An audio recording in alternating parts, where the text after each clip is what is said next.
Hey everyone, I'm Baltheon. I'm a pro player for Legionfarm. I remember myself starting like 10 years ago, starting from point blank, going into the other games. I got a big career in PUBG and Dota 2. I've been a top 50 Tinker player as well, and now I'm doing Warzone coaching overseas. My stats are 7 KD, 40% win rate. I'm currently top 200 player for Warzone. I really enjoy playing Warzone and with the client as well.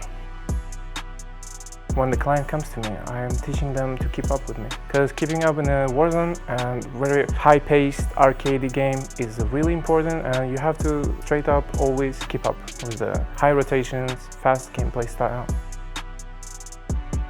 Usually in a team, I fill up the leader role. I give corrections, I give the rotations, map awareness, and everything that comes with it.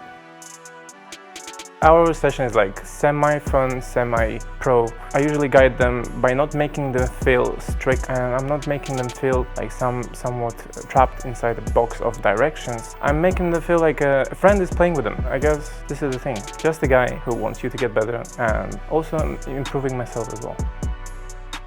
Most of the time, people are in search of the guy who can not teach them but to guide them through the game. Also, most of them searching for a friend, actually picking the guys who are really kind and it's easy to play with, easygoing, fun. Some of them don't even care about the wins or the gameplay itself, but they're here for the good time. I think a lot of pros are providing the same thing as me, doing everything they can for the client and making them feel special as well. For me, personally, being a pro player and being a coach, it's a big long-term commitment that is gonna be a high-valued job in the future, since everything is being online, easy to work with. As soon as people realize the games are evolving, the games are getting more serious. For example, you couldn't ever see, like 10 years ago, no tournament. Now there's millions of money in the tournaments and everyone is playing seriously, they're taking people serious. Families start building their kids around.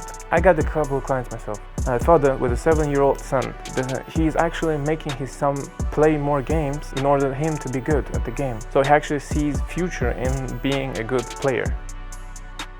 My parents are like pragmatic, really strict parents. They didn't like the idea of me gaming in general. I was studying in university and I was playing at the same time all the time, sacrificing my sleep all the time. I was sleeping like 3 hours a day and I was going to a LAN tournament somewhere, like for example in Russia. I had to be back in Turkey in like 2 weeks or something for my university.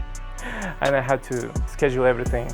Mostly sacrifice my sleep because of that. No one liked that, obviously. After I graduated, I started working as a technical inspector in the technical inspection field. It was a hard job. I was always playing while working. At one time, when Legionfarm came into my life, I was like, okay, I'm doing almost the same amount of money, a bit less, it's still manageable. And I'm like, okay, if I fully focus on the Legionfarm, I can actually make a living. So at one point, I'm like, I'm done. Also, the coronavirus kicked in, the job a bit backfired. To the people who actually play with me, they know that I really value the person himself and I'm fully committed to his learning and progression. For me, if the person isn't evolving after like 10 sessions with me or 12 sessions with me, no progress at all, I'm doing my job wrong. And I would usually stop playing with him. I won't feel bad about it. So everyone who plays with me, they know that I'm taking this very serious and I'm always all into the progress and commitment.